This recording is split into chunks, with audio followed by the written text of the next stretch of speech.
Bantu banjye mumeze neza, hano Baridofasha nk'umusanzwe murakaza neza ku Burezi Rwanda TV. None aha ngaha rero mbazaniye amakuru ameze neza cyane rwose, murabona ni mu rukerera, nizere ko mwaramutse neza hano. Dore turi ku isaa sita n'iminota mike, hashize amasaha abiri NESA imaze gushyira ahagaragara itangazo cyangwa se imaze gutangaza ko abanyeshuri bashaka gukora ibizamini bya leta by'umwaka wa 2025-2026 bari private cyangwa se bashaka kwiyandikisha ko bamaze kubashyiriraho itangazo n'amabwiriza ko baza gukora application. Turarebera hamwe ese ni gute wakora registration, sorry munyihanganire, ukuntu wakiyandikisha, ese bizatwara igihe kingana iki, documents zisabwa, buri kimwe cyose kuva dutangiye kugeza dusoje. So iyi video niyo yawe rero, wowe ukeneye ayo mahirwe cyangwa se uzi neza ko ayamirwe hari undi muntu yafasha, iyi video ni iyawe, irakureba hano ku Burezi Rwanda TV. So muhaye ikaze rero ku Burezi Rwanda TV, mwabonye kuri YouTube channel, kandi subscribe, ufungure inzogera, kandi like, comment, ahasigaye tujye tubana igihe cyose no mu zindi video zigiye zitandukanye z'ubwenge nk'ubu ngubu, y'amakuru y'uburezi n'izindi video zijyanye n'ikoranabuhanga. Itangazo ryo kwiyandikisha kuzakora ibizamini bya leta umwaka w'amashuri wa 2025-2026. Kanda hano urebe amabwiriza ajyanye no kwiyandikisha ndetse n'urutonde rw'amashuri abakandida bashobora guhitamo.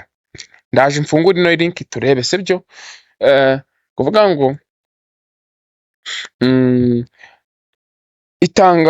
ikigo cy'igihugu gishinzwe ibizamini n'ubugenzuzi bw'amashuri NESA kiramenyesha abanyeshuri, abayobozi b'amashuri, ababyeyi n'abafatanyabikorwa mu burezi ko kwiyandikisha kuzakora ibizamini bya leta bisoza umwaka w'amashuri wa 2025-2026 bizatangira kuva tariki ya 25 z'ukwa kabiri 2026 bikazarangira ku itariki 27 z'ukwa gatatu 2023. Amabwiriza ajyanye no kwiyandikisha ndetse n'urutonde rw'amashuri abakandida bashobora guhitamo murarusanga ku rubuga rwa NESA, ari rwo www.nesa.gov.rw. Kanda subscribe, like na share kuri Uburezi Rwanda TV. Uburezi, akazi na technology byose ni ibyawe. Noneho rero tujye hehe? Tujye kuri dufungure ya link. Nitumara gufungura ya link, murabona ukanzeho hano ahita hafunguka iki? Hafunguka hano ya rubuga rwa NESA ruriho amatangazo. Ubwo bimaze kugera hano hariho amatangazo, rero ikintu ukora, murabona hari aka kambere, hari n'aka ngaka, hari n'aka kanditseho ngo National Examination Registration Guideline signed 2025-2026. Iyi niyo guideline, nuyikandaho urahita uyidownloadinga. Noneho liste y'ibigo byemerewe ni iyi ngiyi. Iyo ukanzeho hano, iyi ngiyi iri muri sheet ya Excel, iyi nari nayifunguyeho nayo. Hano urahita ubona ko bakwereka ibigo, ariko ibi ntabwo ari ngombwa cyane, nyine mwe muraza kwireberaho. Tuba tugomba kujya hahandi mwanya muba mukeneye, muzi neza ko kugera biba bigoye, cyangwa se nyine kurenga biba bigoye. Kuvuga ngo ukiri aha ngaha ukajya kuri no guideline nk'uko twari dufunguye kano ukagafungura, murabona baratwereka ngo introduction, registration timeline, registration for school based candidate, bakakwereka ibintu byinshi bitandukanye. Twigera ahantu kuri registration process, mwebwe muraza gusoma nyine no mabwiriza cyangwa se na zino documents zisabwa n'ibindi bigiye bitandukanye, ariko nyine ko buri wese muzi Cyongereza muracyumva nta kibazo, muraza gusoma murasobanukirwa. Aho mugira ikibazo mubaze, nta kibazo, ari ku bwanyu. Hano bavuga ngo registration process, rero niyo umuntu bagomba kwibandaho. Turafungura ino link, numara kuyifungura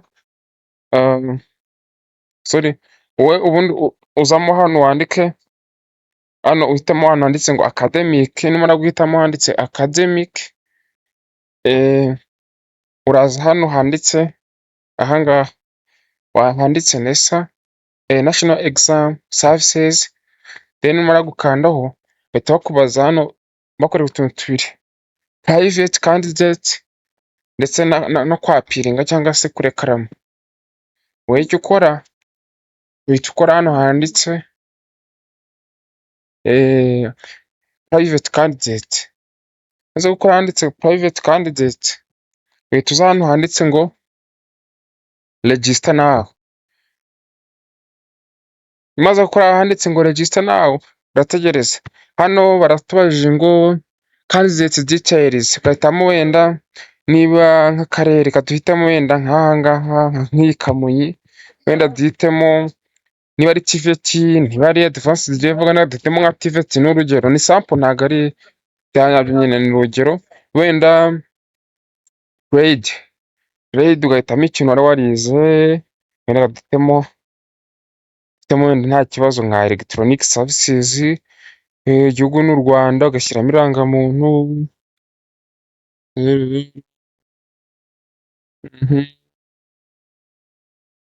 wenda kangahe, noneho tukabibona tugashyiramo n'iki. Urabona yuko ukoze search hano bahita haza amazina, kubera ko rero nshyizemo ibintu atari byo ntabwo yasibye. Then ukaza hano ugashyiramo itariki wavukiyeho, amazina ya papa yo wahita yizanamo washyizemo irangamuntu, email yawe ukayishyiraho yawe kugira ngo uzabone ibindi. Then ugakora next ukaza gusoza hano, noneho ugashyiramo ifoto. Ariko hano kuri za step tugarutseho hano harimo nyine ibintu byinshi cyane bishobora kugayidinga igihe wagira aho ugirira ikibazo ugasitakinga. Niyo mpamvu mugomba kubaho udufowadiri twose.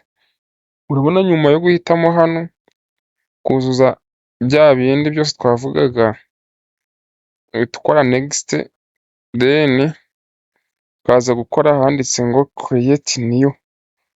Ugakora create new, kuzuza tuno dusabwa, mara kuzuza tuno dusabwa, then ugakora icyo twita register. Umaze gukora register you get icyo twita billing ID cyangwa se billing ID. Iba expired mu minsi 5, then bakavuga ngo you have completed the first step of candidate registration, please pay the registration fees, complete registration process. Nyine ukakurikiza nk'uko babivuze hariya muri ya mategeko. Ubwo rero ku muntu ufite ikibazo sinzi wenda ikibazo ushobora kugira kijyanye na registration, yaza kumbwira nta kibazo, mpari ku bwanyu abafasha ku burezi, ntacyo ntazabagezaho.